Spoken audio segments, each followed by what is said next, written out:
Hi, this is Dr. Steve Vargo, and this is episode number 4 of Can I Ask You One Question, where we find experts in some particular area, maybe people with some kind of unique insights, and we try to learn one thing from them that we can apply to our professional or our personal lives.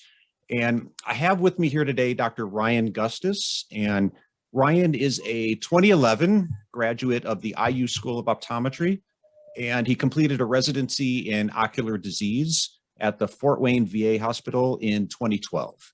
He's an independent practice owner, and he owns one practice, soon to be two, which we were just talking about. And the main reason I invited Ryan, because he is a co-founder of a company called lensquote. And lensquote is a software platform built for practice owners to help drive more in-office contact lens sales. So, hey, Ryan. Hey, Steve. Thanks for having me. I'm also in my 100-year-old barn currently. 110 to be specific, yes, I think you said. So, barn. yeah, you definitely are the first one. If your goal was to be the first one to do this from a 110-year-old barn, that's all you. That is all you. I like that. I cornered that.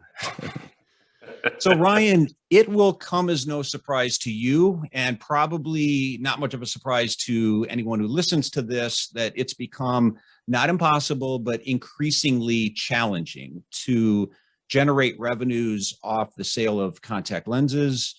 Independents are competing with entities that in many cases can offer cheaper prices and also in many cases more convenient delivery. So my question to you, Dr. Ryan Gustus, is based on what you've learned and observed building a model designed to increase in-office contact lens sales, what strategies have you found to be most effective in keeping more sales in-house?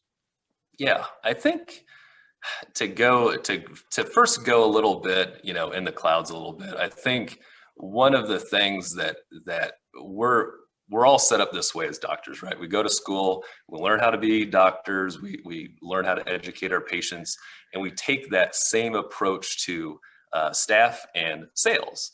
We're not put through business school. We're not put through, learning what best practices are in sales.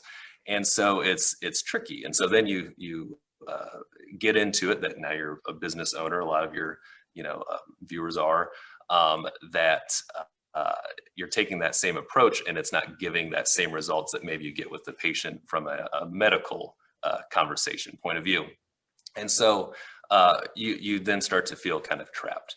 And so that's where, when it comes to strategies or tactics, if you will, to increase your annual supply sales, you need to kind of forget some of what you know about from the doctor perspective and think more like how other businesses think, like when it comes to pricing and visual presentations and how patients want to, or we'll turn them into consumers at this point, how they want to be communicated with when it comes to money transacting and making a purchase. So it's I know that's kind of high up, but then I can go into more tactics as well.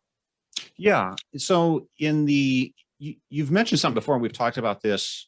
Just to give you an example, like building visuals into it and taking the complexity out of it. And I know that's something that you've had to figure out in your own practice as well, and partly with your platform. That's an interesting discussion to me, because I think sometimes the complexity can drive some of the uncertainty that causes people to hit pause on a purchase.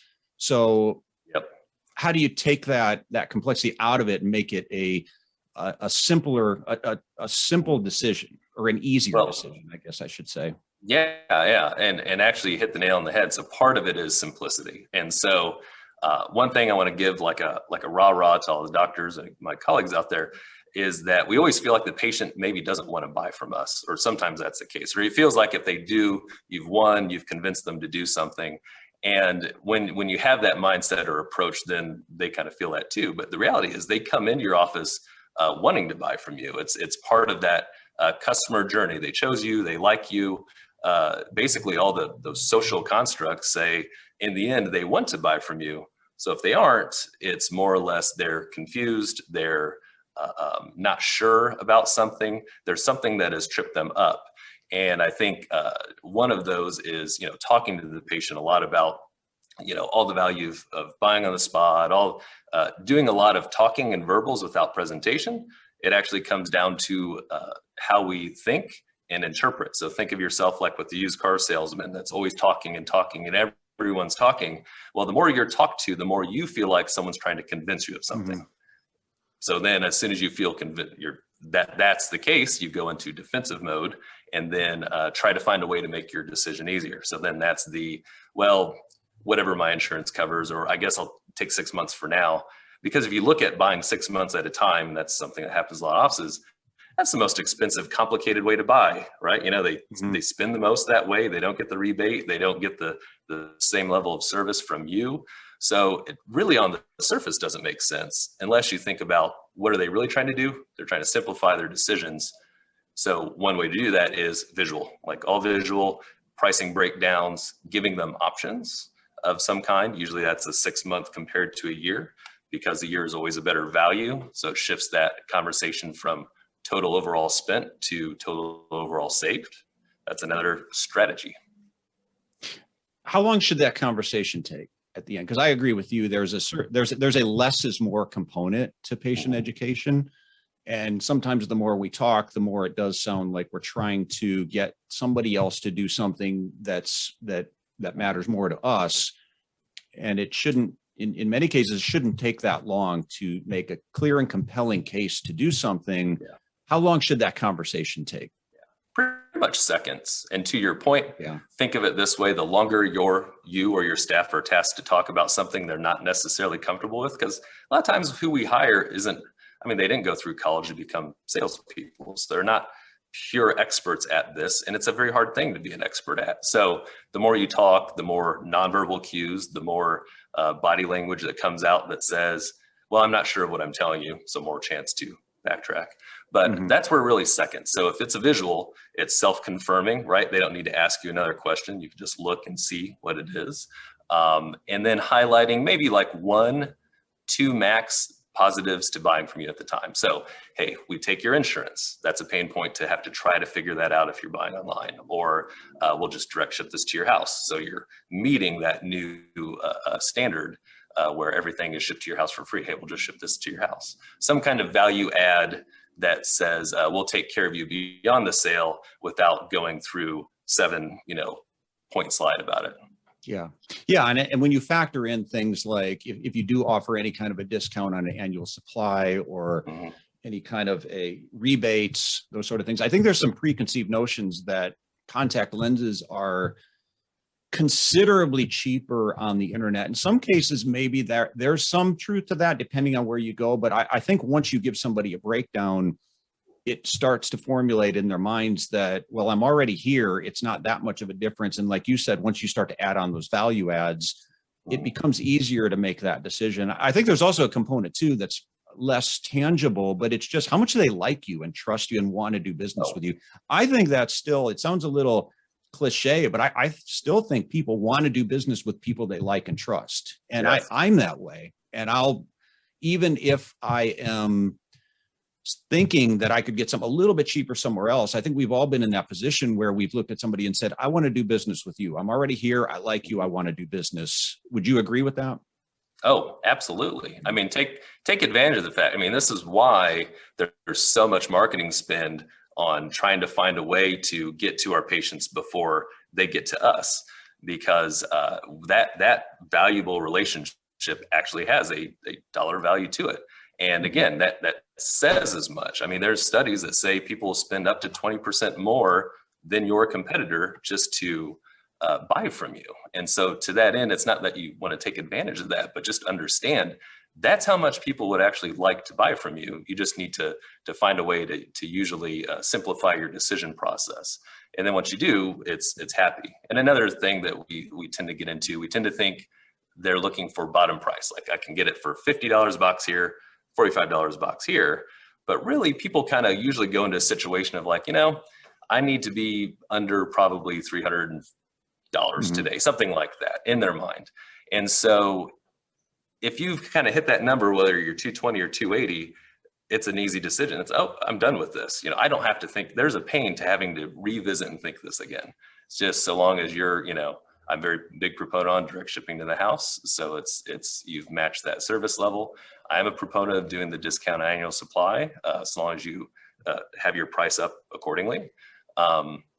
Those are all tangible things that patients truly value, and it helps make their decision easier. Yeah. One last question. And I call this segment, can I ask you one question, but I give myself the liberty of asking these sub questions. Where are we at with subscription models? How popular is that getting? What is your take on that form of selling contact lenses? Yeah, that's a very good question. I don't think that I have what's the word? The latest data on that. It was something that a couple of years ago was kind of the growing segment, started with like Harry's razors, and then it became the subscriptification of everything. And what I would say to that is it's a very small piece. People do like the flexibility of spending, like say like a pay as you go. Maybe I get my contacts all now, but then pay a smaller amount over the next 3 or 4 months. And that's what services like Sunbit, which is great, and they have an actual footprint in optometry. A firm who just went public, though if you saw their S1, it's like 35% of their business comes from Peloton. So really? It's interesting. So I think that element exists, but I don't think in the end people actually want to spread out that interaction that much over time. Kind of like does anyone like getting their cable bill every month? No, not really. Yeah. Sure, I don't really want to spend $1,200 on my cable all up front in one purchase, but I also don't necessarily like seeing that bill every month. So I think you'll see flexibility in payment structure as something that picks up some steam, but that the actual receiving it slowly over time versus just having it all at once. So if something happens, you have it on hand. There's more value to that, and more people will still stay in that camp. Thank you, Brian.